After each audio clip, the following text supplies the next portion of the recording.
Hello বন্ধুরা, চলে এসেছি আজকে একটা চিকেনের রেসিপি নিয়ে। চিকেনটা হচ্ছে চিকেন কালি মির্চ বা পিপার চিকেন। তো চলো দেখে নিই এর জন্য আমাদের কি কি লাগছে। অবশ্যই করে কিন্তু এখানে গোলমরিচ গুঁড়ো ইউজ করো না, ক্রাশ করা ইউজ করো, তাহলে সেক্ষেত্রে ফ্লেভারটা অনেকটা বাড়িয়ে তোলে রান্নাটার। তো তার জন্য ম্যারিনেশনে ফার্স্টে আমাকে লেবু দিতে হবে, নুন দিতে হবে আর ক্রাশ করা গোলমরিচ দিতে হবে। 1 টিস্পুন করে সমস্তগুলো আছে, লেবু নুন গোলমরিচ ভালো করে ম্যারিনেট করে নিয়ে ঢাকা দিয়ে রেখে দিতে হবে আধ ঘন্টার মতন। এবারে কড়াইয়ে সামান্য তেল দিয়ে দিচ্ছি, তাতে পেঁয়াজ, রসুন, আদা, লঙ্কা কুচি আর দিয়ে দিচ্ছি 5 থেকে 6টা কাজু। ভালো করে সটে করে নিতে হবে। কালার চেঞ্জ হয়ে গেলে এটাকে ঠান্ডা করে ভেজে এর পেস্ট রেডি করে নিতে হবে। তারপরে আমরা চিকেনগুলোকে ভেজে নেব।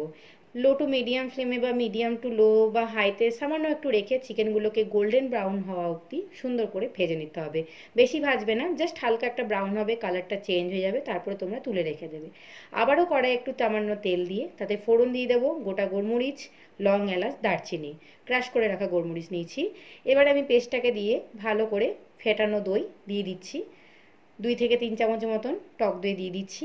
এবারে চিকেনগুলোকে নিয়ে ভালো করে এটাকে মিশিয়ে নিতে হবে, কষতে দিতে হবে। সুন্দর করে যখন কষা হয়ে যাবে তখন গোলমরিচ আর গরম মশলা দিয়ে দিতে হবে, চিড়ে রাখা একটু কাঁচা লঙ্কা দিয়ে দিতে হবে আর সামান্য একটু চিনি। ভালো করে কষিয়ে নিলে আমাদের একদম পেপার চিকেন রেডি।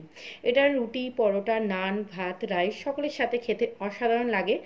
রেস্টুরেন্টে খুবই জনপ্রিয় এটা একটা ডিশ। আশা করছি আমার এই রেসিপিটা তোমাদের তাহলে সকলকার খুব ভালো লেগেছে। চটজলদি রান্না হয়ে যায়, জাস্ট অল্প কিছু ইনগ্রিডিয়েন্টস দিয়ে তৈরি করা যায়।